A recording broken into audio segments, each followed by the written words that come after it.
यहाँ पे क्या यहाँ क्या लिखा गया है कि ఇక్కడ ఏం రాస్తుందంటే 14 అపోస్తల కార్యం 15లో అయ్యలారా మీరు ఎందుకు ఇలాగు చేయుచున్నారు మేము కూడా మీ స్వభావం వంటి స్వభావము గల నరులమే మీరు ఈ వ్యర్థమైన వాటిని విడిచిపెట్టి ఆకాశమును భూమిని సముద్రమును వాటిలో నుండు సమస్తమును సృష్టించిన జీవము గల దేవుని వైపు తిరగవలెను అని మీకు సువార్త ప్రకటించుచున్నాము. यहाँ पे పౌలస్ यहाँ पे ये बात बताता है कि పౌలు గారు ఏమని ఇక్కడ చెప్తున్నాడు అంటే వ్యర్థమైన వాటిని విడిచిపెట్టి దేవుని వైపు తిరగండి. व्यर्थ बातों को छोड़कर परमेश्वर की ओर फिरने के लिए पौलुस बताता है.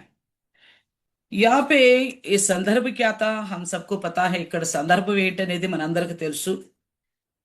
లుస్త్రలో బలహీన పాదములు కలిగిన వాడు పుట్టిన మొదలుకొని కుంటివాడే ఉన్నాడంట. అతను నడవలేక కూర్చునే ఉంటాడంట. लुस्त्रा में एक कमजोर पांव वाला था. वो पैदाइश से इसी प्रकार लंगड़ा था. वो नहीं चल सकता था इसलिए बैठा ही रहता था. అయితే అతడు పౌలు మాటలాడుట వినెను. పౌలు అతని వైపు తెరి చూసి స్వస్థత పొందుటకు అతనికి విశ్వాసం ఉండేనని గ్రహించి तो फिर पौलुस की बातें वो सुनने लगा और पौलुस ने उसकी ओर देखा और लगा ये चंगा पाने के लिए विश्वास रखता है. तो ఏమంటున్నాడంటే నీ పాదములు మోపి సరిగా నిలుమని బిగ్గరగా చెప్పినప్పుడు అతడు గంతులు వేసి నడువసాగాను. బహుత్ అద్భుత బాత చాలా అద్భుతమైన విషయం ఏంటంటే అక్కడ ఏమంటున్నాడంటే పౌలు గారు ఆ విశ్వాసం ఉంచిన जो विश्वास रखने वाला उस लंगड़े से क्या कहता है कि तो अपने पाँव के 10वें वचन में 14 का और ऊंचे शब्द से कहा अपने पाँव के बल सीधा खड़ा हो तब उछल कर चल फिरने लगा. देखो परमेश्वर कैसा अद्भुत कार्य करता है हम सबकी जिंदगी में. उसका एक ये बात సాదృశ్య है. మనందరి జీవితంలో దేవుడు ఎన్నోకమైన అద్భుత కార్యాలు చేస్తూ వచ్చాడు. ఇక్కడ మనం చూస్తే కూడా ఆ లుస్రాలో బలహీన పాదములు కలిగిన వాడి ఎడల మరి పౌలు గారు దేవుని కృపను బట్టి అద్భుతం చేసిన విషయాన్ని మనం చూస్తున్నాం. जो लुस्त्रा में कमजोर पांव वाला था उसको यीशु मसीह के नाम से पौलुस के द्वारा चंगाई मिली. तो कितनी अद्भुत चंगाई है कि ఎంత అద్భుతకరముగా ఈ యొక్క స్వస్థత కలిగిందంటే అతనిలో విశ్వాసం ఉంచటాన్ని చూసి నీవు లేచి నిలబడి మని మాత్రమే పౌలు చెప్తున్నాడు. उनके अंदर विश्वास था चंगा होने का. उस लंगड़े का अंदर यानी कि लुस्त्रा में जो लंगड़ा था तो उससे कहा था कि तुम उठकर सीधा खड़े हो जाओ. बस इतना बोलने पर ही वो उछल कर चल फिरने लगा करके लिखा है. అయితే ఇంత మాత్రమే చెప్పబడినప్పుడు అతడు పాదములు మోపి నిలువమని బిగ్గరగా చెప్పినప్పుడు గంతులు వేసి నడువసాగాడంట. ఇది నిజంగా చాలా అద్భుతం. ये सच में बहुत अद्भुत कार्य है क्योंकि परमेश्वर के लिए नामुमकिन कुछ भी नहीं है. ఎందుకంటే దేవునికి అసాధ్యమైనది ఈ లోకంలో ఏదీ లేదు. మన జీవితాల్లో నీ జీవితంలో నా జీవితంలో కూడా దేవుడు ఇలాగే అనేక అద్భుతాలు చేశాడు. आपकी जिंदगी में हमारी जिंदगी में परमेश्वर ने इसी प्रकार अद्भुत कार्य किया जो आपको भी अचंभा में डाल देता है और हमें भी. మిమ్మల్ని కూడా ఆశ్చర్యపరిచే అద్భుత కార్యాలు అలాగే అందరినీ ఆశ్చర్యపరిచే అద్భుత కార్యాలు దేవుడు చేస్తూ వస్తున్నాడు. అయితే ఇక్కడ చూడండి తో ఫిర్ యహా పే దేఖి ఇక్కడ ఏం జరిగిందంటే జన సమూహములు పౌలు చేసిన దాన్ని చూసి లుకయోనియా భాషలో దేవదూతలు మనుష్య రూపము దాల్చి మన యుద్ధకు దిగివచ్చి ఉన్నారని కేకలు వేసిరి. బర్నబాకు దుపతి అనియు పౌలు ముఖ్య ప్రసంగికుడు అయినందున అతనికి హెర్మే అనియు పేరు పెట్టిరి. यहाँ पे क्या हुआ कि 11 वचन से देखेगा तो पौलुस के द्वारा ये अद्भुत कार्य होते हुए उन्होंने देखकर उनकी अपनी लुकिया भाषा में क्या बोलने लगा. यहाँ पे 12 वचन में देखिए 14 का 12 में उन्होंने बरनबास को जूस जूस और पौलुस को हिरमेस कहा क्योंकि वे बातें करने में मुख्य था. तो इस तरह इन दोनों का नामों को बदलकर अपनी देवता यानी कि कोई मनुष्य के द्वारा हो नहीं सकता అద్భుత కార్యం. ఏ మనుషుల ద్వారా కూడా అద్భుత కార్యాలు జరగవు. కాబట్టి వాళ్ళు ఏమనుకుంటున్నారు అంటే ఏదో देवदूतले मनुष्य रूप दाल्చి వచ్చారు. परमेश्वर का दूत ही मनुष्यों का रूप धारण करके आए बोलकर उनको इस तरह का नाम दिया गया. क्या नाम दिया है? जूस और हेर्मेस करके नाम दिया है. ఏమేం పేర్లు పెడుతున్నారంటే దుపతి అని హెర్మే అని పేరు పెట్టారట. అయితే అంతవరకే కాకుండా పట్టణములకు ఎదురుగా ఉన్న దుపతి యొక్క పూజారి ఎడ్లను పూదండలను ద్వారం వద్దకు తీసుకుని వచ్చి సమూహముతో కలిసి బలి అర్పింపవలని ఉండెను. तो इन्होंने और क्या करने लगा जूस के उस मंदिर का पुजारी जो उनके नगर के सामने था, बैल और फूलों के हार फाटकों पर लगाकर लोगों के साथ बलिदान करना चाहता था। तो उस देवताओं के नाम से उन అద్భుత కార్యం को देखकर అద్భుత కార్యాలు చూసి వాళ్ళు అనుకుంటున్న దేవతలు మనుష్య రూపంలో వచ్చారని, उनको वो जो समझ रहे थे वही देवता मनुष्य के रूप में आगर आ गए बोलकर उनके लिए वो बलिदान करने जा रहे थे। वो लोग क्या कर रहे थे? బలి సమర్పిత करने जा रहे थे। వాళ్ళు బలులు అర్పించబోతూ ఉన్నారంట। అప్పుడు 14 వచనం చూస్తే, అపోస్తులైన బర్నబాయు పౌలును ఈ సంగతి విని తమ వస్త్రములు చించుకొని సమూహంలోనికి చొరబడి మాట్లాడుతూ ఉన్నారు ఈ మాట। तो वहां देखने से 14 वचन में देखने से पता चलता है, परंतु बरनबास और पौलुस प्रेरितों ने जब यह सुना तो अपने कपड़े फाड़ा और भीड़ में लपके और पुकार कर कहने लगे।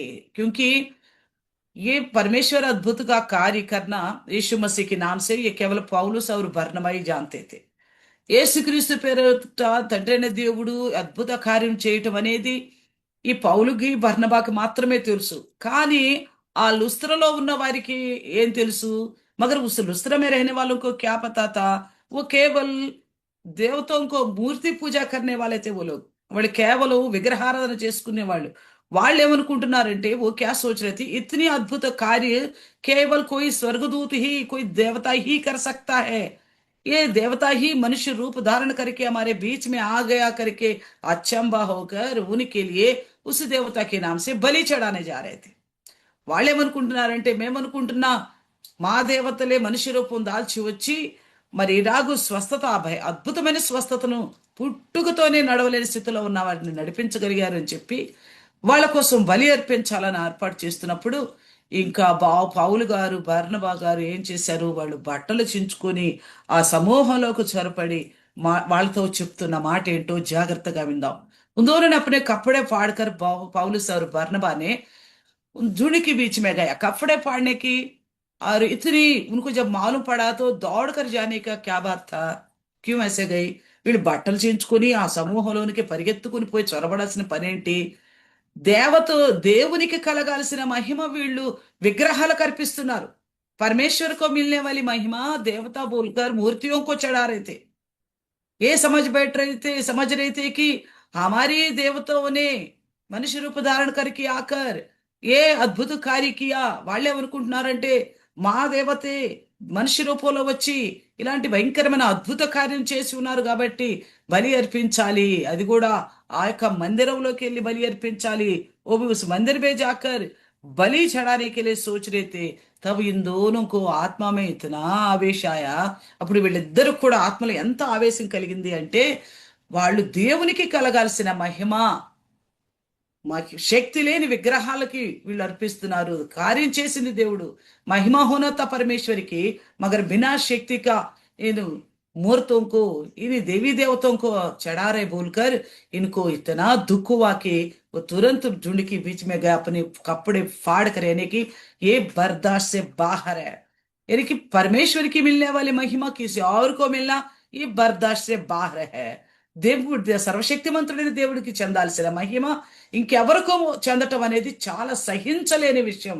ఎందుకంటే దేవుని పట్ల వాళ్ళు అంత ఆవేశం కలిగి ఉన్నారు। क्योंकि परमेश्वर के प्रति वो उतनी आवेश में थे, इसलिए उन्होंने मना कर दिया। और मना करते हुए क्या कहा? వాళ్ళు వెంటనే వద్దు అని చెప్తూ ఆ బలులు అర్పించకూడదని చెప్తూ ఏం మాట్లాడుతున్నారంటే क्या बात कर रहे थे कि 15 की 14 की 15 में, हे लोगो तुम क्या करते हो? हम भी तो तुम्हारे समान दुख सुख भोगी मनुष्य है और तुम्हें सुसमाचार सुनाते हैं कि तुम इन व्यर्थ वस्तुओं से अलग होकर जीवित परमेश्वर की ओर फिरो। ఇప్పుడు ఏమని చెప్తున్నారు? क्या बोलकर बता रहे थे? అయ్యలారా మీరెందుకు ఇలాగ చేయుచున్నారు? మేము కూడా మీ స్వభావం వంటి స్వభావము కలవారమే। మీరు ఈ వ్యర్థమైన వాటిని విడిచిపెట్టి ఆకాశమును భూమిని సముద్రమును వాటిలో నుండి సమస్తమును సృష్టించిన జీవము గల దేవుని వైపు తిరగవలెనని సువార్త ప్రకటిస్తున్నాం। क्या प्रचार कर रहे थे इन्होंने? क्या वहां पे अद्भुत कार्य करने के पीछे క్యా కారణ తా పరమేశ్వర్ కా మనసా క్యా తా? అద్భుత కార్యం చేయటం వెనక దేవునికి కలిగిన మనస్సు, దేవుని ఉద్దేశం ఏంటి? అది ఇక్కడ పౌలు గారు మాట్లాడుతున్నాడు. ఆ ఉద్దేశాన్ని తెలియపరుస్తున్నాడు. आपकी जिंदगी में भी मेरी जिंदगी में भी अद्भुत कार्य होता है ना, उसके पीछे परमेश्वर का मकसद को हमें पहचानना है. మీ జీవితంలో మా జీవితంలో కూడా అనేకమైన దేవుడు అద్భుత కార్యాలు చేస్తున్నాడు కదా, చేసి ఉన్నాడు, ఇంకా చేస్తా ఉన్నాడు. बहुत सारा अद्भुत कार्य किया और करते जा रहे, तो उसके पीछे परमेश्वर का मनसा क्या है? దాని వెనుక దేవుని ఉద్దేశం ఏంటో ఇక్కడ ఈ యొక్క 14వ అధ్యాయం 15వ వచనంలో రాయబడి ఉంది. उसके पीछे परमेश्वर का उद्देश्य क्या है, ये 14వ अध्याय का 15वें वचन में लिखा गया है. ये बात हमें भी अच्छी तरह समझना होगा. ఈ మాటను మనం కూడా సరైన విధంలో అర్థం చేసుకోవాల్సి ఉంది. అద్భుత కార్యాలు జరగటం వల్ల మన జీవితంలో మనము మంచి విశ్వాసులమునో లేక మనకి పరలోక రాజ్యం దొరికిపోయిందని మాత్రం అపోహ పడవద్దు. हमारी जिंदगी में अगर अद्भुत कार्य होता तो हम परमेश्वर के राज्य में पहुंच गए बोलकर या परमेश्वर की इच्छा के लोग हैं बोलकर धोखा में मत रहना. ये लोग कौन है? వీళ్ళెవరు ఇక్కడ వారు? ఈ లుస్త్రాలో ఉన్న వారు ఎవరు? లుస్త్రా के लोग कौन थे? ये तो मूर्ति पूजा के लोग हैं. ये దేవి దేవతों को उपासना करने वाले हैं. వీళ్ళెవరు? వీళ్ళు విగ్రహారాధికులు, దేవతల్ని ఆరాధించేవాళ్ళు. వారికి మధ్యలో దేవుడు అద్భుత కార్యం చేశాడు. उनके बीच में परमेश्वर ने अद्भुत कार्य किया और वहां पे पौलुस का संदेश को समझने की आवश्यकता है. ఇక్కడ పౌలు గారు ఏం చెప్తున్నాడో అది మనం అర్థం చేసుకోవాల్సి ఉంది. మనం అనేక అద్భుతాలు చూస్తాం, ఇతరుల పట్ల జరిగినవి చూస్తాం, మన జీవితంలో జరిగినవి చూస్తాం. दूसरों की जिंदगी में जो अद्भुत कार्य होते हैं उन्हें भी हम देखते हैं, हमारी जिंदगी में जो अद्भुत कार्य होते हैं उन्हें भी हम अनुभव करते हैं. लेकिन అద్భుత కార్యకి పీచే పరమేశ్వర కా మనసా కో జాననా హై. అద్భుత కార్యం వెనుక దేవుని యొక్క ఉద్దేశాన్ని తెలుసుకోవాలి. ఏంటి దేవుని ఉద్దేశము? వ్యర్థమైన వాటిని విడిచిపెట్టాలి. క్యా కర్నా హై? अद्भुत कार्य आपकी जिंदगी में होना आएगा तो आपकी जिंदगी में खौफ उत्पन्न होना है, डर आना है. अगर सच्ची में तुमने परमेश्वर के अद्भुत कार्य को देखा तो आपकी जिंदगी में खौफ और डर आना है. నిజంగా నీ జీవితంలో అద్భుతం జరిగినప్పుడు నీకు భయం రావాలి, వణుకు పుట్టాల. है कि नहीं? जो मनुष्य नहीं कर सकता वो कार्य आपकी जिंदगी में हो रहे. మనుషులు చేయలేని కార్యం నీ జీవితంలో జరిగినప్పుడు మనం చిన్న సాక్ష్యం చెప్పుకొని ముగించుకుంటాం. हम छोटी सी गवाही बताकर खत्म कर देते हैं. बड़ा अद्भुत कार्य परमेश्वर ने मेरी जिंदगी में किया, प्रभु का ధన్యవాद हो, मैंने प्रभु का महिमा किया. చాలా గొప్ప అద్భుతం దేవుడు నా జీవితంలో చేశాడు, దేవునికి మహిమ కలుగును గాక, దేవునికి స్తోత్రం అని చెప్పేసి ఏదో గొప్ప కార్యం చేశామని మనం అనుకుంటాం. కేవలం అందుకు మాత్రం దేవుడు అద్భుతాలు చేయడం మన జీవితంలో. केवल इतनी ही बताने के खातिर परमेश्वर अद्भुत कार्य नहीं करता. क्यों करता है? ఈ అద్భుత కార్య క్యూ కర్త మన జిందగీ ఎందుకు మన జీవితంలో అద్భుత కార్యాలు చేస్తాడంటే మనము దేవుని వైపు తిరగాలని. हम परमेश्वर की ओर फिरने के लिए, परमेश्वर की ओर फिरने के लिए हमारे पास हिम्मत होनी चाहिए. దేవుని వైపు తిరగాలంటే మనలో ఒక ధైర్యం ఉండాల. ఏంటా ధైర్యము? దేవుడు పరిశుద్ధుడు, ఆయన వైపు తిరగటం అంటే పరిశుద్ధులమవుటే ఆయన వైపు తిరగటం. మనమున్న స్థితిలోనే ఆయన వైపు తిరిగామనుకోండి, अगर हम जिस स्थिति में है पाप में, उनकी स्थिति उनकी ओर फिरना, फिर गया करके हम सोचते हैं, वो फिरना नहीं होता. हम जिस स्थिति में उसी स्थिति में रहकर फिरना, हम सोचते हैं कि मैं आज से प्रभु के नाम से प्रार्थना करने लग रहा हूँ, आज से मैं बाइबल पढ़ने लग रहा हूँ, आज से मैं प्रार्थना सभाओं में जाता हूँ, तो आज से मैं उपवास रखता हूँ, तो मैं प्रभु की ओर फिर गया हूँ करके हम समझते हैं. మనం ఏమనుకుంటామంటే ఈ రోజు నుండి నేను బైబిల్ చదువుతున్నాను, అద్భుత కార్యం జరిగిన దగ్గర నుంచి ఈ రోజు నుండి ప్రార్థన చేస్తున్నాను, ఈ రోజు నుండి ప్రార్థనలకు వెళ్తున్నాను అని అంటే ఇదేదో గొప్ప కాదు. ये हम परमेश्वर को और फिर गए करके बताने वाली बात नहीं. हाँ, ये सब तो करना ही है. हाँ, इवन ఇది దేవునితో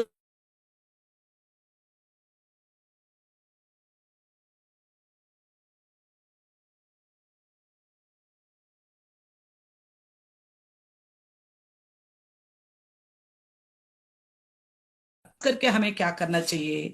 ముఖ్యంగా మనం ఏం చేయాలి అంటే వ్యర్థమైన వాటిని విడిచిపెట్టాలి. వ్యర్థ చీజోं को छोड़ना है. వ్యర్థ చీజే క్యా है? ఏమిటి వ్యర్థమైనవి? परमेश्वर को जो बाता नहीं है वो सारे व्यर्थ चीजें దేవునికి ఏదైతే నచ్చదో దేవునికి ఏదైతే చిత్తము కాదో परमेश्वर का जो इच्छा नहीं है उन व्यर्थ चीजों की ओर व्यर्थ मतलब हम कोई भी वेस्ट चीज है ले जाके हम क्या करते हैं फेंक देते हैं घर में बचा के नहीं रखते हैं ना ఏదైనా వ్యర్థమైంది మన ఇంట్లో ఉందనుకో అనవసరమైంది పనికిరాని దాన్ని ఏం చేస్తాం ఎత్తుకెళ్ళి పడేస్తాం అవును కదా फेंक देते हैं ना तो व्यर्थ चीजें हमारी जिंदगी में है व्यर्थ कार्य व्यर्थ बातें हमारी जिंदगी में है, उन्हें फेंकना है निकाल फेंकना है ఆ వ్యర్థమైన వాటిని తీసివేసుకోవాలి మన జీవితాల నుండి इसलिए बोलता यहाँ पे అందుకే ఇక్కడ ఏమంటున్నాడంటే ఎందుకు ఆయన వైపు తిరగాలి క్యూ ఉనికి ఓర్ ఫిర్నా తో यहाँ पे साफ साफ बता रहे ఇక్కడ చాలా చక్కగా కూడా చెప్తున్నాడు ఎందుకు ఆయన వైపు తిరగాలి అంటే మీ వ్యర్థమైన వాటిని విడిచిపెట్టి ఆకాశమును భూమిని సముద్రమును వాటిలో ఉండు సమస్తమును సృష్టించిన జీవము గల దేవుడు ये कौन है आकाश को पृथ्वी को समुद्र को उसके अंदर की सभी चीजों को बनाने वाला जीवित परमेश्वर है मूर्ति नहीं है ये ना कोई मनुष्यों के हाथ की कारीगर है कारीगर के द्वारा बनाए गए मूर्ति है या मनुष्यों ने बनाया इस प्रकार की कोई దేవత नहीं है ఎందుకు దేవుని వైపు తిరగాలి ఆ దేవుడు ఎవరు అంటే మనం అనుకున్నట్లుగా లేక లోకం అనుకున్నట్లుగా ఏ విగ్రహము కాదు లేక మనుషుల చేత దేవుళ్ళుగా కలచబడుతున్న వారు కూడా కాదు ఆకాశానికి భూమికి సముద్రములు వాటిలో ఉన్న సమస్తమును కలుగు చేసిన జీవము గల దేవుడు उसके अंदर की सब चीज को बनाने वाला जीवित परमेश्वर है इसलिए जीवित परमेश्वर की मूर्ति की ओर या तो मनुष्यों की मनगढ़ंत की मनगढ़ंत की कहानियों के द्वारा बनाई गए ईश्वरों की ओर फिरने के लिए मन फिराव की आवश्यकता नहीं है మనుషుల ద్వారా చేయబడుతున్న దేవతలని గాని విగ్రహాల వైపు గాని తిరగటానికి వాటికి మొక్కటానికి మనసు మార్చుకోవాల్సిన అవసరం లేదు పరిశుద్ధులు అవ్వాల్సిన అవసరం లేదు ఎందుకు అవి కేవలము వట్టి కల్పనలు లేక మాట్లాడలేని చూడలేని నడవలేని స్థితిలో ఉన్న విగ్రహాలు वो केवल केवल मूर्तियां है जो चल नहीं सकता बोल नहीं सकता देख नहीं सकता या और मनुष्यों के हाथों के द्वारा बनाए गया कारीगर का काम है इसलिए वहां पे कैसा भी रहे चलेगा అలాంటి స్థానాల్లో అలాంటి ఆరాధనలో అలాంటి పరిస్థితుల్లో ఎట్లా ఉన్నా చెల్లుతుంది కానీ మనం ఎక్కడికి వచ్చాం లేకిన్ హమ్ కహాं पे आ गया జీవిత పరమేశ్వర్ కి ఓర్ ఆ గయా हम कहां आ गया మనం ఎక్కడికి వచ్చాం జీవము గల దేవుడు అంటే ఈయన బ్రతికున్న దేవుడు అంటే బ్రతికున్నవాడు అన్ని చూడగలుగుతాడు వినగలుగుతాడు మాట్లాడగలుగుతాడు जो जीवित है वो चल सकता है देख सकता है सुन सकता है बात कर सकता है सब चीजों का समझ सकता है అన్నిటిని అర్థం చేసుకోగలిగిన వాడు तो ऐसे परमेश्वर की ओर फिरना అలాంటి దేవుని వైపు తిరగాలి అంటే మనలో ఉన్న వాటిని విడిచిపెట్టుకోవటమే ఆయన వైపు తిరగటం हमारी अंदर की बुराइयों को छोड़ देना ही उनकी ओर फिरना है हम यहाँ पे देखिए दूसरा इतिहास 2వ దినవృత్తాంతాలు 30వ అధ్యాయము दूसरा इतिहास अध्याय 30 6 से लेकर 9 तक देखेगा तो एक अच्छी बात लिखा हुआ है अध्याय 30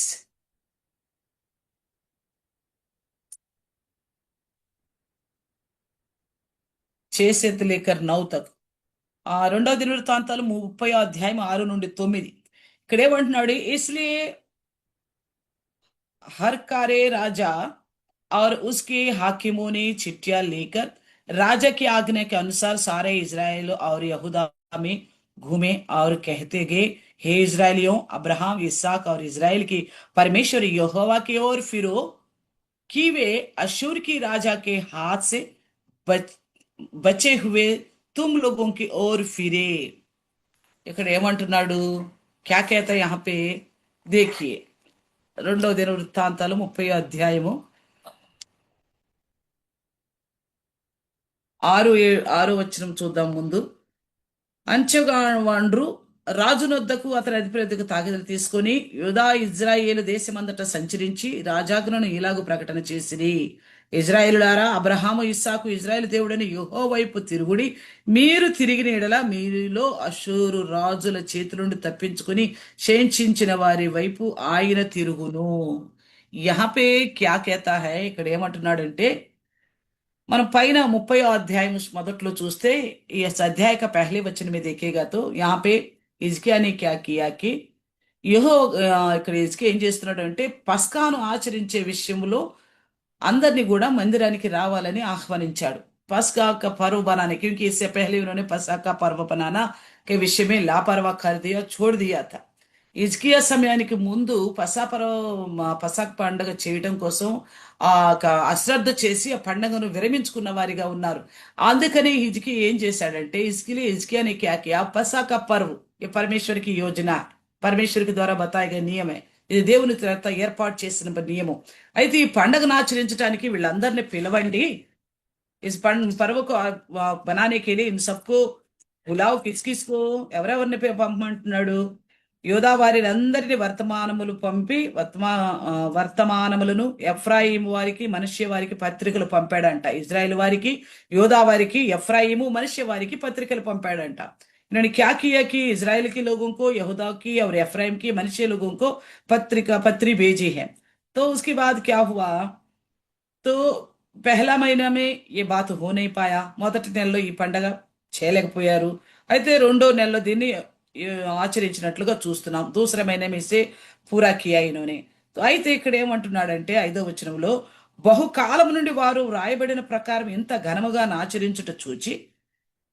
ఇజ్రాయేలు దేవుడని యెహోవాకు యెరూషలేములో పస్కా పండుగ ఆచరించుటకై రావలసినదని బేర్షెబా మొదలుకొని దాని వరకు ఇజ్రాయెల్ దేశమంతటా చాటింపవలని వారు నిర్ణయం చేసుకున్నారు उन्होंने निर्णय किया था कि तो इतनी अद्भुत रीति से जैसा लिखा गया था पस्का का पर्व बनाने को लेकर तो बेर्शेबा से लेकर दान तक इजरायलियों को पूरे लोगों को बताया कि तुम सबको आना पड़ेगा तो इस बात को एक पत्रिका के रूप में लिखा और सबसे इसमें हमें समझने वाली बात है దీని ఒక పత్రిక రూపంలో రాసి ఇక్కడ చెప్తున్నది ఏంటి అంటే यहाँ पे क्या बताता है 6వ వచనం में ఇజ్రాయేలు వారలారా అబ్రహాము ఇస్సాకు ఇజ్రాయేలు దేవుడైన యెహోవా వైపు తిరుగుడి మీరు తిరిగిన ఎడల మీలో అషూరు రాజుల చేతుల నుండి తప్పించుకొని శేషించిన వారి వైపు ఆయన తిరుగును अगर आप परमेश्वर की ओर फिरेगा तो परमेश्वर आपकी ओर फिरेगा यहाँ पे इस बात को बताता है क्यों देखो ఎందుకు ఇంకేమంటున్నాడంటే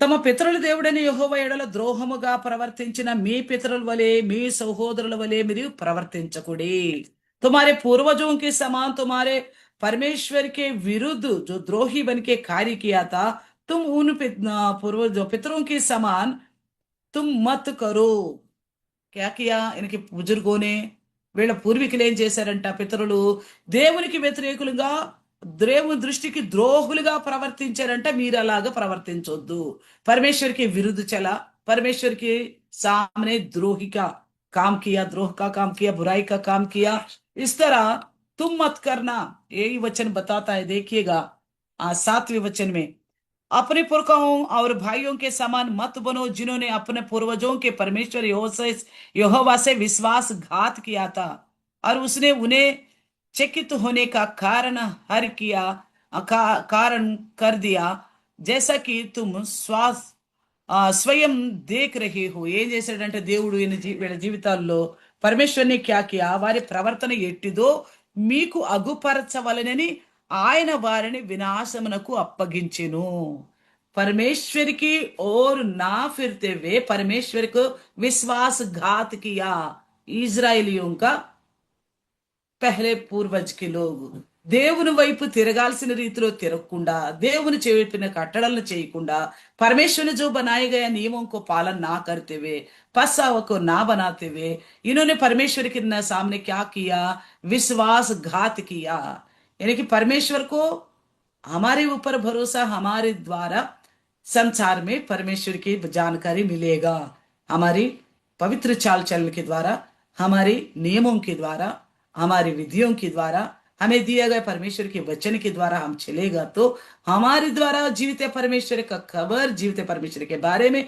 दूसरों को मालूम पड़ेगा ये परमेश्वर की इच्छा है దేవుని ఉద్దేశం ఏంటంటే మనం దేవుని చిత్తానుసారంలో నడిచి ఆయన విధించిన కట్టడలు నియమాలు శాస్త్రాలు పాటించుకుంటూ పోతా ఉంటే దేవుడు మన పట్ల చేసే కార్యాలను బట్టి చూసిన వారు ఎలాగో ఆ దినాల్లో ఇజ్రాయేలు దేవుడు అనుకున్నారో जिसने देखा उस समय में लोगों को इजरायलियों का ईश्वर समझ बैठेंगे बैठा था, उसी प्रकार आज एक ईसाई जिंदगी अगर पवित्र परमेश्वर का बाता हुआ होगा, అదే ఒక క్రైస్తవుడి జీవితం దేవుని దృష్టికి పవిత్రమైనదిగా గనక ఉంటే, ఈ పరిశుద్ధుడిని చూసిన समाजము దేవుని వెంబడించగలుగుతుంది। इस पवित्र जन को देखने वाला ये समाज जो है परमेश्वर का पीछे चलना शुरू कर देगा। मगर यहाँ पे क्या किया करता है, क्या कहता है परमेश्वर, కానీ ఇక్కడ దేవుడు ఏమంటున్నాడు అంటే, వారు మీ పితరు వల్లే మీ సహోదరు వల్లే మీరు ప్రవర్తించొద్దు, వారి ప్రవర్తన ఎట్టిదో మీకు అగుపరచవలనని ఆయన వారిని వినాశమునకు అప్పగించెను।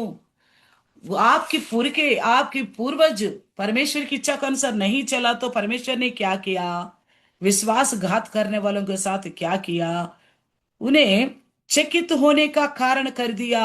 और जैसे कि स्वयं देख रहे हो, चकित होने का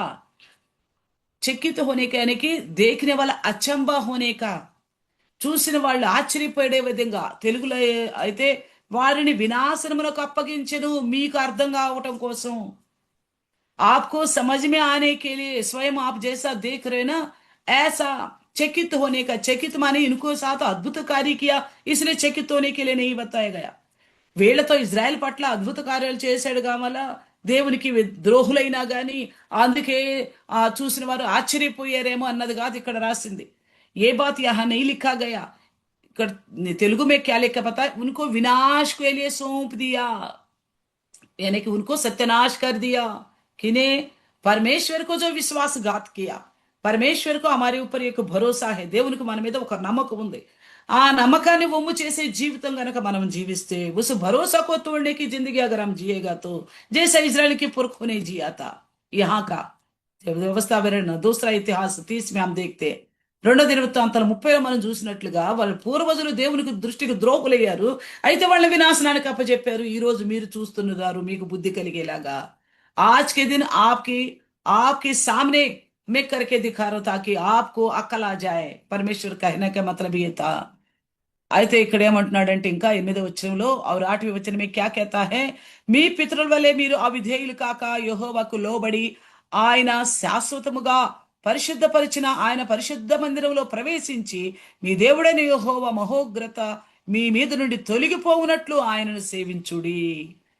यही इदे దేవుని వైపు తిరగటం అంటే 8वें वचन में देखिए क्या लिखा है, अब अपने पुरखों के समान हट ना करो, वरन किसको हट किया, परमेश्वर को हट किया।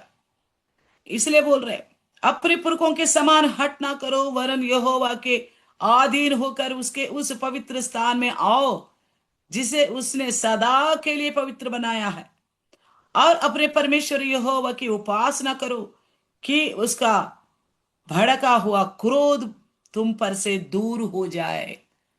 किस प्रकार उसकी ओर फिरना है हमें, ఏ విధంగా మనం దేవుని వైపు తిరగాలంట, ఆయనకి మన మీద ఉన్న కోపం తొలగిపోయేలాగా తిరగాలి ఆయన వైపు। उन्हें हमारे ऊपर जो गुस्सा था, परमेश्वर का प्रकोप था ना, हम ढंग से परमेश्वर में नहीं चल रहे। उनके पुरखों ने जैसा विश्वासघात किया ఇజ్రాయేలీ का, ఇజ్రాయిల్లో పితరులు దేవునికి విరోధంగా ద్రోహులై ఉన్నందుకు దేవుడు వాళ్ళని వినాశనానికి అప్పచెప్పాడు। वो लोग विश्वास किए तो परमेश्वर ने उन्हें ऐसा विनाश कर दिया कि देखने वालों को अक्कल आ जाए करके बोलता है यहाँ पे, చూసిన వారు చూస్తున్న మీకు కనపడుతుంది కదా, మీకు అగోపరచాలనే దేవుడు అలా చేశాడు।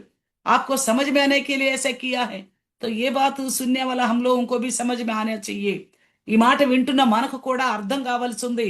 అందుకే ఏమంటున్నాడంటే, మీరు అవిధేయులు కాక, आप क्या होना चाहिए, 8वें वचन में क्या, अब वरन यहोवा के आधीन होकर विश्वास में चलो, దేవునికి లోబడుతూ।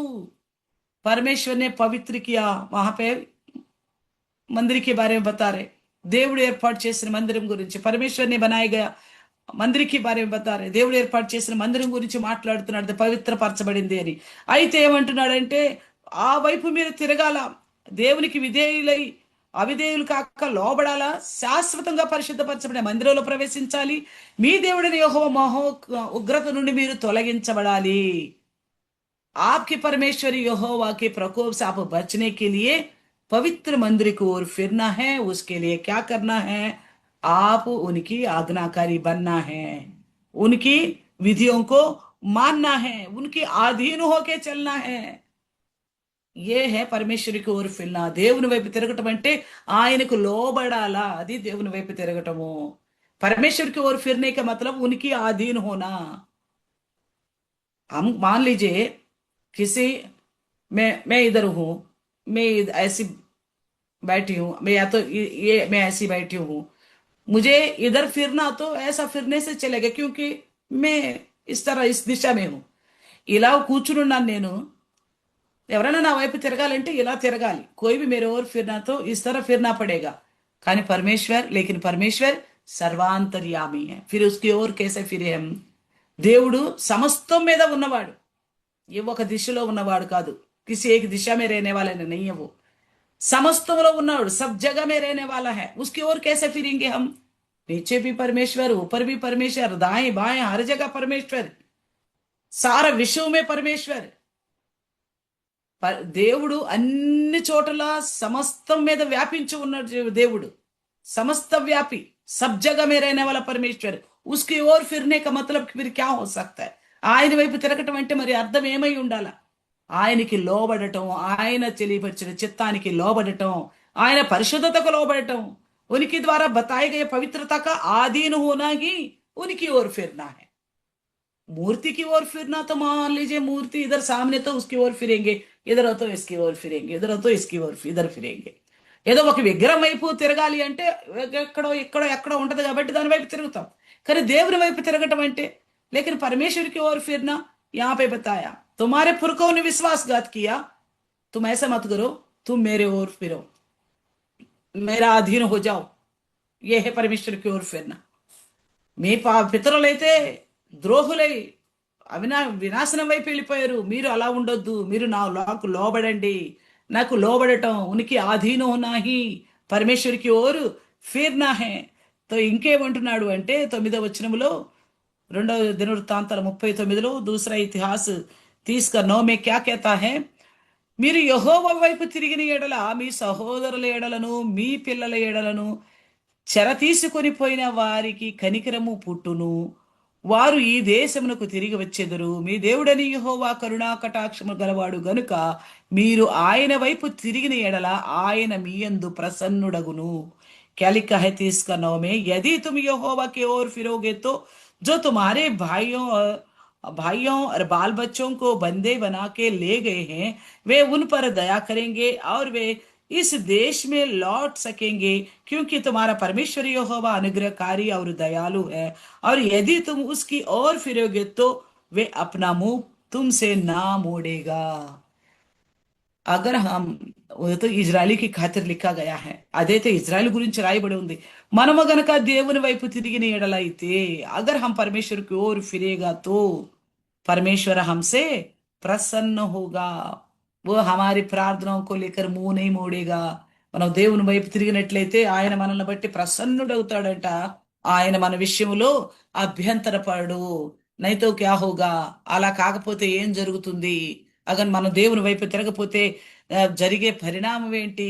ఇక్కడ లుస్త్రలో స్వస్థత కలిగిన వారు వీరినే దేవుడు అనుకుని ఆరాధించడం మొదలు పెడుతుంటే, लुस्त्रा में जो चंगाई मिला उसे देखकर वहां का लोग पौलुस बरनबा को ही देवता समझ बैठकर उन्हीं की उपासना करने लग रहे, तो उन्होंने बोला जीवित परमेश्वर की ओर फिरो। हाँ, हम सोचते हैं हाँ मूर्ति पूजा करने वाला सच्ची में यीशु मसीह की ओर फिरना चाहिए, हम बोलेंगे। మనం ఏమంటామంటే హా నిజమే, విగ్రహాధన చేసేవాళ్ళు జీవము లేవు కాబట్టి ఆ జీవము లేని పూజించడం కన్నా జీవము కలిగిన యేసు వైపు తిరగాల్సిందే అంటాం, కరెక్టే। అయితే ఏ జీవిత పరమేశ్వరే ఏ భయకెత్తులు లోగోంకి అందరే, ఈయన జీవము కలిగిన దేవుడు అని ఎంతమందికి భయం ఉంది।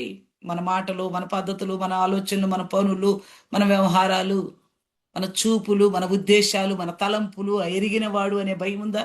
हमारे सोच विचार, हमारे रवैया, हमारे कारनामे, हमारे उठना बैठना, हमारे हृदय के अंदर की बातें सब जानता है, ये भय है। ये इस तरह का भय आना ही तुम परमेश्वर को जीवित समझना। ఈ విధముగా భయపడటమే నువ్వు దేవుణ్ణి జీవగలిగిన దేవునిగా ఎరగటం। अगर ऐसा नहीं समझ पाया, అలా గనక అర్థం చేసుకోలేకపోతే నువ్వు కూడా విగ్రహం కూర్చున్నట్లుగానే నడుస్తున్నావు। अगर आप ऐसा नहीं समझ पाए तो आप भी मूर्ति के सामने बैठा बराबर अपना मनसा को पूरा कर रहे हो। तो ऐसा करने से क्या होगा? విశ్వాసి ఘాతి होके అలా చేస్తే ఏమవుతుంది? మనం విశ్వాసఘాతకులము, ద్రోహులం అవుతాం. ద్రోహులకి కలిగే పరిస్థితి ఏంటి? వినాశనం. द्रोहियों के साथ क्या हुआ? विश्वासघातियों के साथ क्या हुआ? विनाश हो गया. वो सब के सब नाश हो गया. तो అందుకేమంటున్నాడు అంటే ఆయనకు లోబడండి. इसलिए क्या कहता है कि उनकी आधीन हो जाओ, परमेश्वर की आधीन हो जाओ. तो उनकी ओर फिरने को लेकर एक बात और देखेगा तो देखिए, మలాకి తీసిరి అధ్యాయ 7 में भी बोलता है. మలాకి గ్రంథము 3 అధ్యాయం 7లో కూడా ఏమంటాడంటే, నా తట్టు తిరిగితే నేను మీ తట్టు తిరుగుతాను. अगर तुम मेरे ओर फिरोगे तो मैं तुम्हारे ओर फिरूंगा. परमेश्वर बार बार यही बात करता है इजरायलियों से, जैसे आज हमसे बात कर रहे. దేవుడు మాటి మాటికి ఇజ్రాయెల్తో ఇలాగే మాట్లాడుతూ వస్తున్నాడు. అనేక పర్యాయాలు బైబిల్ గ్రంథంలో చూస్తే కై బార్ లిఖా గయి ये बात బైబిల్ గ్రంథమే. मेरे ओर फिरो, मेरे ओर फिरो तो मैं तुम्हारे ओर फिरूंगा. మీరు నా వైపు తిరగండి, నా తట్టు తిరగండి, నేను మీ తట్టు తిరుగుతాను అని. ఇక్కడ కూడా చూడండి 3:7లో చూస్తే మలాకి కా 3:7 దేఖేగా తో, మీ పితరుల నాటి నుండి మీరు నా కట్టడను గై కొనక వాటిని త్రోసివేసితిరి. तुम्हारी पुरखों से लेकर तुम मेरी आग्रहों को पालन ना करते उन्हें इनकार कर दिया. అయితే మీరు నా తట్టు తిరిగిన ఎడల నేను మీ తట్టు తిరిగిదనని సైన్యములకు అధిపతి యెహోవా సెలవిస్తున్నాడు. అయితే మేము దేని విషయంలో తిరగాలి అని మీరు అడుగుతారు. యాపే దేఖో నబీ క్యా कहता है. ఇక్కడ చూడండి ప్రవక్త ఏమంటున్నాడు. ఇజ్రాయెల్ దేవుడేమో ఆయన కట్టలు త్రోసేసరి మీరు మీరు నా తట్టు తిరిగితే నేను మీ తట్టు తిరుగుతానని దేవుడు అంటున్నాడు. అంటే మనుషులు అంటారంట, దేని విషయంలో తిరగాలి? నేను దేని విషయంలో నీ తట్టు తిరగాలి? हम कौन सी विषय में आपकी ओर फिरे? आप अपना मन को जांचो. నీవు నీ హృదయాన్ని పరీక్షించుకో. దేని విషయంలో నువ్వు దేవుని తట్టు ఇంకా తిరగకుండా ఉన్నావు? कौन सी विषय में आप परमेश्वर की ओर नहीं फिरा? कई सारी बातें हमें अच्छा लगता है तो उनको हम पालन करते हैं. परमेश्वर से जुड़े हुए దేవునితో ముడిపెట్టి ఉన్న విషయాలు ఏదైతే మనకు నచ్చుతాయో వాటిని అయితే పాటిస్తామో, ఏదైతే నచ్చదో వాటిని మనం పాటించం. जो हमें अच्छा नहीं लगता उनको हम पालन नहीं करेंगे. इनकी तो दशवांश को लेकर, प्रतिष्ठार्पण को लेकर, प्रथम फल को लेकर बताया गया. ఎక్కడైతే 10వ భాగం ప్రతిష్టార్పణ వాటి గురించి చెప్పబడి ఉంది. కానీ మనము దేని విషయంలో మనందరం దశమ భాగంలో ప్రతిష్టార్పణలో ప్రథమ ఫల విత్తులో ముందడిగే ఉన్నాం. हम सबके सब परमेश्वर के लिए दशवांश देने के लिए, प्रथम फल देने में, कुछ भी देने के लिए राजी रेडी है. मगर कौन सी विषय में, దేని విషయాల్లో తిరుగుదమని మీరు అడుగుదురు? పరమేశ్వర యెహోవా कहता है. అదే దేవుడు ఏమంటున్నాడు అంటే, నేను మీరు నా తట్టు తిరగాలంటే మేము దేని విషయంలో తిరగాలి అని మీరు నన్ను అడుగుతున్నారు.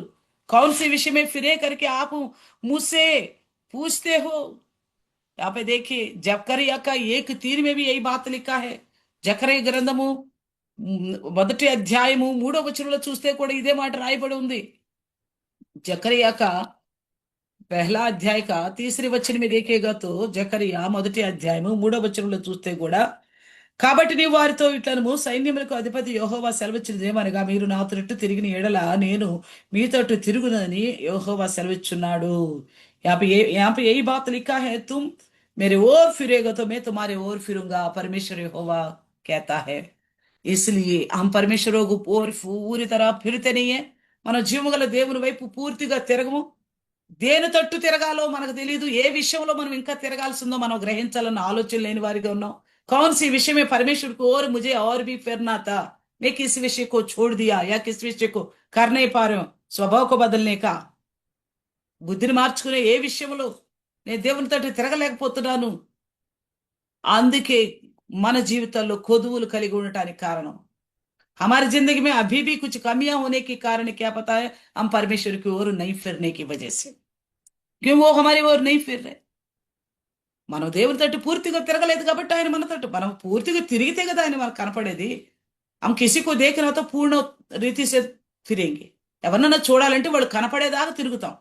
किसी को देखना तो हम इधर मुड़े हुए हैं, किसी को देखना है, जब तक वो नहीं दिखेगा उतना मुड़ मुड़ के देखने की कोशिश करेंगे, तभी वो दिखता है ना. ఎవరైనా మనకు కనపడాలి అంటే వేరే దిశలో ఉన్న మనము వాళ్ళు కనపడేదాకా తిరిగి తిరిగి చూస్తాం, అప్పుడే కనపడతారు. అయితే ఇక్కడ దేవుడు सर्व सृष्टिकर्ता समस्त మీద వ్యాపించున్న దేవుడు. यहाँ परमेश्वर जो है सर्व सृष्टिकर्ता सब जगह फैला हुआ परमेश्वर है. इनकी ओर फिरने का मकसद को समझना है. ఆయన వైపు తిరగటములో అర్థం ఏంటో తెలుసుకోవాలి. ఆయన కట్టడలు, ఆయన విధులు, ఆయన పరిశుద్ధతలు లోపం లేకుండా చేసుకోవటము, ఆయనలాగా ఉండే ప్రయత్నం చేయటంలో లోపం ఉండకూడదు. ఉనికి సమాన్ పవిత్ర బనికే रहने में उनकी समान और उनकी जो लक्षण है उनकी समान रहने में कोई कमी कसर नहीं होनी चाहिए हमारे जिंदगी में. पूर्ण रीति से फिरने का मतलब यही है. और इसलिए कहता है तुम मेरी ओर फिरो तो तुम्हारे ओर फिरूंगा. हम खाली यूं ही रह जाएगा పరమేశ్వర్ కి నా ఫిరితేవి దేవుని వైపు తిరగకుండా కనుక మనం గనక అదే స్థితిలో ఉన్న స్థితిలోనే ఉన్నాం అనుకోండి, వాక్యం విన్న తర్వాత కూడా ఏంటి నేను ఇంకా దేవుని వైపు పూర్తిగా తిరగలేదన్న విషయం ఏంటి నా హృదయంలో, నా జీవితంలో, నా తలంపుల్లో అనే ఆలోచన లేకుండా ఉన్నాం అనుకో, ఆయన అంటున్నాడు మీ పితరులు నశించిపోయారే, వినాశనం అయిపోయారు, మీరు తెలుసుకోవాలని వాళ్ళని నేను నాశనం చేశాను. जैसा कहता है ना इजरायलियों से, तुम्हारे पूर्वजों को तुम्हारे भाइयों के साथ मैंने क्या किया, वो मेरे ओर नहीं फिरा था, इसलिए मैंने उनको विनाश अचंभे में डाल दिया, यानी कि उनको खत्म कर दिया. देखने वाला तुम्हें समझ में आने के लिए పరమేశ్వర ऐसा हमको भी छोड़ सकता है. దేవుడి విధంగా మనల్ని కూడా విడిచిపెట్టగలడు. కాబట్టి మనం ఏ స్వభావం వల్ల ఏ దేన్ని విడిచిపెట్టుకోలేక దేవుని వైపు తిరగలేకపోతున్నామో ప్రతి ఒక్కరు పరీక్షించుకోవాలి. इसलिए हमें समझना होगा कौन सी स्वभाव को छोड़ नहीं पा रहे हम परमेश्वर की ओर फिरने के लिए पूर्ण रीति से. वो कौन बताएगा हमें? అది ఎవరు చెప్తారు మనకి? మన ఆత్మ మనతో మాట్లాడితే వాక్యం వింటాం కదా. हम वचन सुनते हैं ना, सुनने के बाद सोचेगा जो सच्ची में इच्छा रखेगा परमेश्वर और पूरी रीति से फिरना है. ఎవరైతే నిజంగా మనసు కలిగి ఉంటారో దేవుని వైపు పూర్తిగా తిరగాలని వాళ్ళు ఆలోచన చేస్తారు. ఇంకేముంది నాలో, और क्या है मेरे अंदर ऐसा, मुझे परमेश्वर की ओर पूर्ण रीति से फिरना है. నేను దేవుడి వైపు పూర్తిగా తిరగాలి. ఇంకా ఏం మిగిలిపోయింది? దేవుడు కనపడేదాకా వాక్యం ఏం చెప్తుంది? యెహోవా దొరుకు కాలములో వెదకుడి. जब तक परमेश्वर यहोवा मिल सकता है तब तक उसकी खोज में लगे रहो. समझ में आ रहा है? वही है फिरना. उसको खोज में रखने का मतलब क्या है? कोई मूर्ति है జమీన్ को खोद के खोज खोज के निकालने के लिए? విగ్రహం కాదు కదా భూమిని తవ్వి తవ్వి తీయటానికి. ఆయన సర్వ సృష్టికర్త, సమస్తం మీద ఉన్న దేవుడు. वो सर्व सृष्टिकर्ता सब जगह फैला हुआ परमेश्वर है. उनको खोजने का मतलब क्या है? ఆయన్ని వెదకటం అంటే అర్థం ఏంటి? ఏంటి ఆయన్ని వెదకటం? खोजने का मतलब क्या है? उनकी समान पवित्रता बना के रहना. ఆయన లాంటి పరిశుద్ధులుగా ఉండాలి. అందుకు అనేక కట్టడలు పత్రికల రూపంలోను, మరి ఆ इजराइल అయితే धर्मशास्त्र रूपों, इसराइलियों को तो व्यवस्था के रूप में, हमारे लिए व्यवस्था और पत्रिकाओं के रूप में कई सारी सावधानी की बातें बताई गई. ఎన్నో జాగ్రత్తలు మనకు చెప్పబడ్డాయి. అన్నిటి విషయంలో మనం జాగ్రత్త కలిగి ఉంటున్నామా? क्या इन सभी चीजों के विषय में हम सावधान बरत पा रहे? क्या हम परमेश्वर की ओर पूर्ण रीति से फिरने की कोशिश करते हैं? మన దేవుని వైపు పూర్తిగా తిరగాలన్న ఏ కొద్ది తలంపైన మనకుందా? యాకోబు పత్రిక చూడండి. యాకోబుకి లిఖి పత్రి 4:8 देखिए. యాకోబు పత్రిక 4:8 చూసినట్లయితే, యాకోబుకి పత్రి 4 అధ్యాయ 8 దేవుని యొద్దకు రండి, అప్పుడు ఆయన మీ యొద్దకు వచ్చును.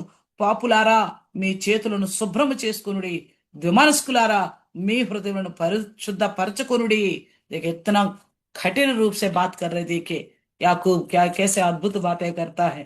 क्या कहता है देखो, याकूब का 4:8, 4:8, परमेश्वर के निकट आओ तो वे भी तुम्हारे निकट आएगा. हे पापियों अपने हाथ शुद्ध करो, और हे दुचित्ते लोगों अपने हृदय को पवित्र करो. यहाँ पे शायद हम पापी से ज्यादा दुचित्ते में दुचित्ता की गिनती में आने वाले हैं. మనం పాపుల కంటే కూడా దిమనస్కుల లిస్ట్ లోకి వచ్చిన వారిగా ఉన్నాం. మనకి ఎప్పుడు కూడా రెండు మనసులే. हमेशा हमारे लिए अंदर दो मन ही है. द्विचित्ता बोलते ही हमें तुरंत याकूब की पत्रिका ही 1 अध्याय का 7-8 वचन याद आता है. ద్విమనస్కులు అనగానే మన యాకోబు పత్రికలోనే 1 అధ్యాయంలోని 7-8 వచనాలు, సందేహించు వాడికి ఏమీ దొరకదన్న మాట గుర్తొస్తుంది. संदेह करने वालों को दुचित्ता है उसे कुछ नहीं मिलेगा, वही याद आता है. मगर दुचित्ता 2 तरह के विचारों से चलने वाला, ఎవరో ద్విమనస్కుడు, రెండు రకాల తలంపులతో నడిచేవాడు. ఇటు దేవుని తలంపులు కావాలన్న కోరిక, దేవుని తలంపులు, దేవుని రాజ్యం, దేవుని కనికరము కావాలని కోరిక. एक तरफ परमेश्वर की सोच, परमेश्वर का राज्य चाहिए, परमेश्वर से आशीष चाहिए, परमेश्वर हर क्षण हमारे साथ चाहिए चाहिए. मगर दूसरा विचार क्या है? రెండో మనసు ఏంటి? ఈ లోకం కూడా కావాలి, ఈ సంసార్ भी चाहिए, मेरी अपनी इच्छाओं को पूरा करना है, परमेश्वर की नहीं. నా సొంత విషయాలను నేను పూర్తి చేసుకోవాలి, నా మనసుకు నచ్చినట్టు నడుచుకోవాలి. దేవుని రాజ్యం కావాలి, परमेश्वर का राज्य चाहिए, मगर चलना मेरा खुद के मन के अनुसार. परमेश्वर का राज्य चाहिए एक विचार, दूसरा विचार क्या है? चलना मेरा इच्छा के अनुसार, నడవాలనుకుంటున్న నా ఇష్టానుసారంగా. इसलिए అందుకే దేవుడు మాట్లాడుతున్నాడు, లోబడండి. इसलिए कहता है परमेश्वर का आधीन हो जाओ, उनकी आधीन हो जाओ, उनके ऊपर బలవ మత్ కరో. ఆయనకి వ్యతిరేకంగా తిరగొద్దు. మీరు రెండు మనసులు కలిగి ఉన్నారు. అందుకే అంటున్నాడు, ఏ పాపులారా, మనస్కులారా, మీ హృదయాలను శుద్ధపరచుకోండి. ఏ పాపియో తుమ్ అప్నా మన్ కో శుద్ధ కరో. परमेश्वर अभी मन सबसे धोखा देने वाली बात इर्मिया की पुस्तक में लिखा है. మనందరూ తెలుసు, మన హృదయం అన్నిటికంటే ఘోరమైన వ్యాధి కలిగిందని. ఈ మనస్సును సరి చేసుకోవాలా, इस मन को ठीक करना है, ఈ मन को सुधारना है. अगर मन పరివర్తన होगा, మనసు గనక మారినట్లయితే ఆ మనస్సు ద్వారా పనిచేస్తున్న ఈ మైండ్, ఈ యొక్క కాళ్ళు, చేతులు, చూపులు, ఆలోచనలు, తలంపులు అన్ని కూడా మారిపోతాయి. अगर हृदय बदल गए तो हमारे हृदय के द्वारा चलने वाला ये दिमाग, हमारे हाथों के द्वारा होने वाला कार्य, पैरों, विचार, सारा कुछ बदल जाएगा. इसलिए हृदय को शुद्ध करो, హృదయాన్ని శుద్ధి చేసుకోండి. హే పాపులారా, ఇంకేమంటున్నాడు? పాపులారా, ద్విమనస్కులారా, చేతులు శుభ్రం చేసుకోండి, అలాగే హృదయాన్ని శుద్ధి చేసుకోండి. పాపులేమో చేతులు శుద్ధి చేసుకోవాలంట, రెండు మనసు కలిగిన వారేమో హృదయాన్ని శుద్ధి చేసుకోవాలంట. या तो पापी तो अपने हाथों को शुद्ध करना है. पापी कौन है? जो पाप का कार्य कर रहे. पाप का कार्य हाथों से होता है ना, इसलिए हाथ को शुद्ध करो. मगर ये पाप का कार्य शुरू होता है कहां से? కానీ పాప కార్యాలు మొదలైంది ఎక్కడి నుంచి? హృదయ తలంపుల్లో నుంచి, हृदय के अंदर से. इसलिए कहता है, हे द्विचित्तो, हृदय को बदलने की कगार में, हृदय को बदलने के उद्देश्य में रहने वालों, मगर तुम हृदय को बदलते नहीं हो, इधर भी चलते हो उधर भी चलते हो. వీళ్ళు హృదయాన్ని మార్చుకోవటం లేదు, ఇటు నడుస్తున్నారు అటు నడుస్తున్నారు. దేవుని వైపు నడవాలనుకుంటున్నారు, లోకానుసారంగా మీ సొంత ఉద్దేశానుసారంగా నడవాలనుకుంటున్నారు. అందుకే ద్విమనస్కులారా, परमेश्वर की ओर ही चलना चाहते हो, अपना खुद के उद्देश्य के अनुसार भी चलना चाहते हो. इसलिए बोलता है, ये दुचित्तो. परमेश्वर की ओर फिरने का मतलब समझने की कोशिश करना. దేవుని వైపు తిరగటం అంటే అర్థం ఏంటో అర్థం చేసుకోండి. ఆయన పరిశుద్ధుడు, वो पवित्र है, पवित्रता को बना के रखने को ये कोशिश करनी चाहिए. పరిశుద్ధంగా ఉండే యత్నాలు మనం చేయాలి. పవిత్ర బనే रहने की ताक में लगे रहना है. ఎలా పరిశుద్ధం అవుతామా, ఏ కార్యం చేయాలి, ఏది మార్చుకోవాలి, నేను ఎలా సరి చేసుకోవాలి, क्या बदलू मैं अपने आप को, कैसे सुधारू मैं अपने आप को, इसी में लगे रहना, परमेश्वर की ओर फिरने की యత్న కర్ణ, దానిలో ప్రయాసపడటమే దేవుని వెతికే ప్రయత్నం.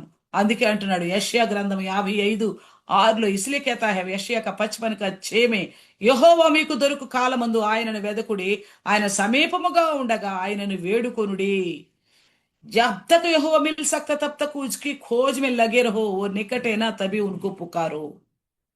जब तक वो नहीं मिलता तब तक उसे खोजते रहो, ढूंढते रहो. जब तक नहीं मिलता, वो हम पीछे पड़ रहे तो वो भागने वाला नहीं है. మనం ఆయన్ని వెతకాలి అనుకుంటే ఆయన తప్పించు తిరిగేవాడని కాదు అర్థం. ఆయన నీతో, నీ పక్కన నిరంతరం నీతోనే ఉంటానన్నాడు. वो तुम्हारे साथ, तुम्हारे बगल में हमेशा रहूंगा बोला. तो फिर कहता है, जब तक वो नहीं मिलता, तो साथ में तो मिलने का क्या बात है, ఆల్రెడీ మన సాత్ మే. ఆయన మనతోనే ఉన్నప్పుడు వెతకాల్సిన పని ఏంటి, దొరకాలి ఏంటి? ఇంకా కారణం ఏంటంటే ఆయన చిత్తాన్ని మనం చేయగలిగినప్పుడు, ఉనికి ఉద్దేశం అగర్ హం పూరా కరేంగే, పవిత్ర బనారే రేక, పరిశుద్ధులుగా ఉండే జీవితం గురించి మనకు మనం ఆలోచించుకుని సరి చేసుకునే విషయంలో, अपने आप को सुधार कर ठीक करने के विषय में यत्न करके सफल होना, दुचित्ता नहीं होना, एक ही चित्ता में चलने, एक ही उद्देश्य में चलने वाले बनना है. ద్విమనస్కులుగా ఉండకుండా దేవునికి కలిగిన మనసు కలిగి ఉండటమే. ఫిలిప్పీ పత్రికలో చెప్తాడు కదా 2:5లో, ఫిలిప్పీయుల की पत्र में कहता है ना 2 का 5 या 4 में యేసుక్రీస్తు కలిగిన మనసు మీరును కలిగి ఉండుడి మసీకి मन तुम भी धारण करो తో ఓ మన్ బనాకే రఖనా హై అదే విధమైన మనసు మనకు కలిగి ఉండాలి అప్పుడు మనకు దేవుడు దొరికినట్లు తబి హం परमेश्वर हमें परमेश्वर हमको मिल गया ऐसा मन से तुम प्रार्थना करो जब परमेश्वर की ओर तुम पूर्ण रीति से फिर गया यानी कि विचारों को समझने की कोशिश करा आप लोगों ने समझ गए करके मैं सोचती हूँ మీరు అర్థం చేసుకోవాలని ఆశపడుతున్నాను అర్థం చేసుకున్నారు అనుకుంటున్నాను దేవుని వైపు తిరగటం అంటే ఏంటో దేవుని వైపు తిరిగినప్పుడు ఆయన మనకు సమీపం అంటే మన బుద్ధిని మన ఉద్దేశాలు పూర్తిగా దేవునికి అనుకూలంగా ఉన్నాయి అనుకోండి हमारा बुद्धि हमारा उद्देश्य पूर्ण परमेश्वर को भाता हुआ लगेगा प्रसन्न होगा हमसे परमेश्वर तब हम जो भी मांगेगा तब हम प्रार्थना करेगा तो ఆయనకి అన్నాడు ఆయన సమీపంలో ఉండగా వేడుకోండి जब हम आप अपने आप को जांचोगे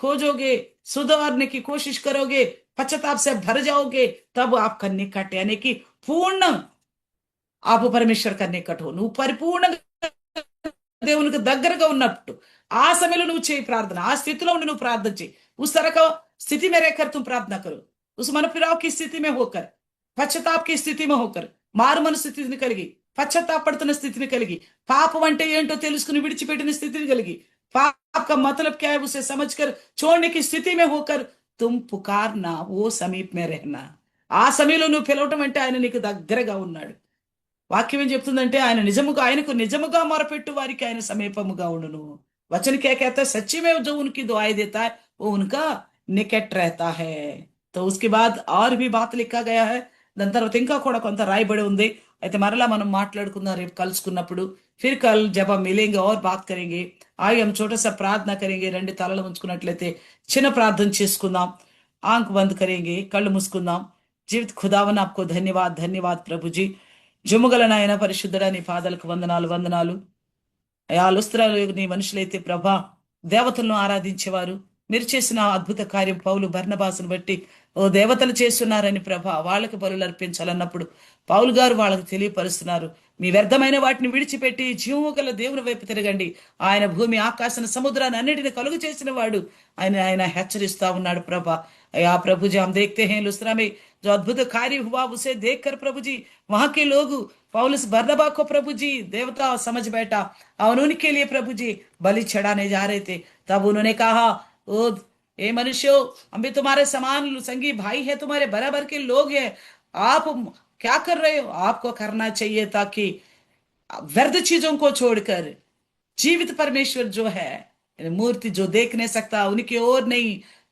जीवित परमेश्वर की ओर फिरना है प्रभु आज का दिन फिरने का मतलब हम समझने की कोशिश कर रहे प्रभु प्रभु जी నాయన ఈ దినాన నాయన నీ వైపు తిరగటం అంటే అర్థమేమో ఏంటో అది తెలుసుకోవాలని ప్రయత్నం చేస్తా ఉన్నాం ప్రభు पवित्रात्मुड़ा మీరు మాతో మాట్లాడినందుకు మీకు వందనాలు पवित्रात्मा परमेश्वर आप हमसे बात की आपको धन्यवाद प्रभु जी आप कोई मुहूर्त नहीं है प्रभु जी एक दिशा में रहने वाला నాయన నువ్వే విగ్రహం కాదు ఏదో ఒకవైపే ఉన్నావు మేము ఆ తట్టు తిరిగామని చెప్పుకోవటానికి నువ్వు సమస్తం మీద ఉన్న దేవుడు నాయన आप सब चीजों में सब में फैला हुआ परमेश्वर प्रभु जी हम आपकी ओर फिरने का मतलब क्या है మేము ఈ వైపు తిరగటం అర్థం ఏంటంటే మా పాపంతో కలిగిన మా చేతులు శుభ్రం చేసుకొని ఇదిగో మా హృదయాన్ని పరిశుద్ధపరచుకోమంటున్నావు ప్రభా ఇదిగో पाप से जुड़ा हुआ हमारे हाथों को धो डालने के लिए और प्रभु जी हम आपकी ओर फिरने के लिए हमारे हृदय को शुद्ध करने के लिए पवित्र बना के रखने के लिए आप हमसे बात करते प्रभु जी हम प्रभु जी आपकी ओर फिरने की యత్న కరే ప్రభు जी మేము నీ తట్టు తిరగగాలన్న ప్రయాసపడటానికి సాయం చేయండి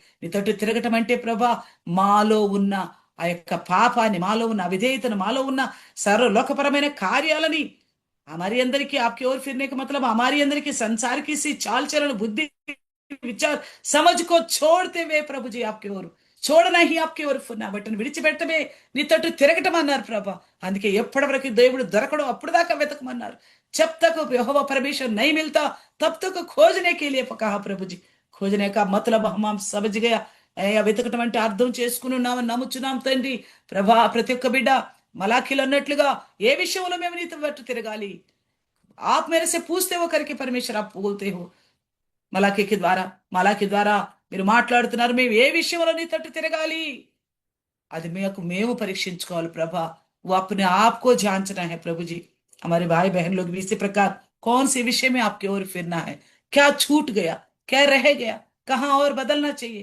ఏది ఉండిపోయింది, ఏది ఇంకా మారాల్సి ఉంది, ఏది ఇంకా మేము ఆలోచన చేయకుండా ఉన్నాం. ఈ తమాం బాతం కో సూచనకి ఈ మాటలన్నింటి గురించి ఆలోచన చేసుకుని సంపూర్ణంగా నీ వైపు తిరగటానికి సహాయం చేయండి. पूर्ण रीति से तेरे और फिरने के लिए सहायता करे प्रभु जी। सुने वचन प्रभु जी, हम सबको पवित्र आत्मा के द्वारा आप ही सावधान करे। ओ प्रभु जी, हरेक हृदय को बदल डाले, कोई దుశ్చిత్త నా రహే, ప్రతి ఒక్క హృదయాన్ని మార్చడానికి సహాయం చేయండి. బలమైన నీ మాటను బట్టి ఎవ్వరు కూడా దుచిత్తాగా ఉండకుండా సహాయం చేయండి, దుమనస్కులుగా ఉండకుండా సహాయం చేయండి. సమస్త విషయాలు నీకు మహిమ, మా ఆత్మీయ జీవితాలకు మేలు కలుగునట్లుగా కృప చూపండి. हर एक बात में आपकी महिमा हो, हमारे आत्मिक जिंदगी का भलाई होने के लिए सहायता करना। यीशु के नाम से छोटी सी दुआ को मांगते हैं, यीशु नाम लड़ुచున్నాం తండ్రి, ఆమేన్. सबको प्रेज लॉर्ड, అందరికి వందనాలు. तो सब लोग प्रार्थना करें. ब्रदर आज गया है 4 बजे की गाड़ी में, జీటీ ఎక్స్ప్రెస్ में. ఈ రోజు బ్రదర్ గారు వెళ్ళారు 4 గంటలకి. మరి జీటీ एक्सप्रेस లో ప్రయాణంలో ఉన్నారు. జాన్ వెస్లీ కూడా తోడున్నాడు. जान वेस्ली भी साथ में है. उन दोनों के सफर के लिए कल शाम के 7:30 बजे ఖమ్మం పਹੁంచేంगे. రేపు సాయంత్రం 7:30 గంటలకు ఖమ్మం చేరుకుంటారు. మరి అక్కడ 3 రోజులు ఉండి वहां पे 3 दिन रहेंगे. उसके बाद वहां से 17 तारीख की पूरी रात की मीटिंग खत्म होने के बाद पूरी रात फिर हमारे गांव की ओर जाएंगे. మరి 17వ తారీఖు మా మీటింగ్ అయిపోయిన తర్వాత రాత్రి అంతా ప్రయాణం చేసి మరి మా ఊరు వైపు వెళ్తారు. 19వ तारीख తిరిగి ब्रदर प्रयाणम. 19 तारीख को उनकी वापसी का सफर है. तो आप लोग प्रार्थना करें उनके अच्छे स्वास्थ्य के लिए. पिछले दिन का बात आपको पता है, కొన్ని దినాలు జరిగిన విషయం మీ అందరికీ తెలుసు. तो प्रभु पर కాబట్టి వెళ్ళాల్సి వచ్చింది. परमेश्वर का काम था इसलिए जाना पड़ा. तो आप लोग प्रार्थना करें उनके अच्छे स्वास्थ्य रहे, कोई दिक्कत ना हो. మీరందరూ కూడా ప్రార్థన చేయండి, మంచి ఆరోగ్యంగా ఉండి సురక్షితంగా మన మధ్య రావాలని. అలాగే రేపు సాయంత్రం 7 గంటలకు ఆన్లైన్ లో కలుసుకుందాం. ఇలాగే कल का दिन शाम के 7 बजे फिर मिलेंगे. तब तक परमेश्वर का अनुग्रह हम सबके ऊपर बना रहे. Praise the Lord, praise the Lord.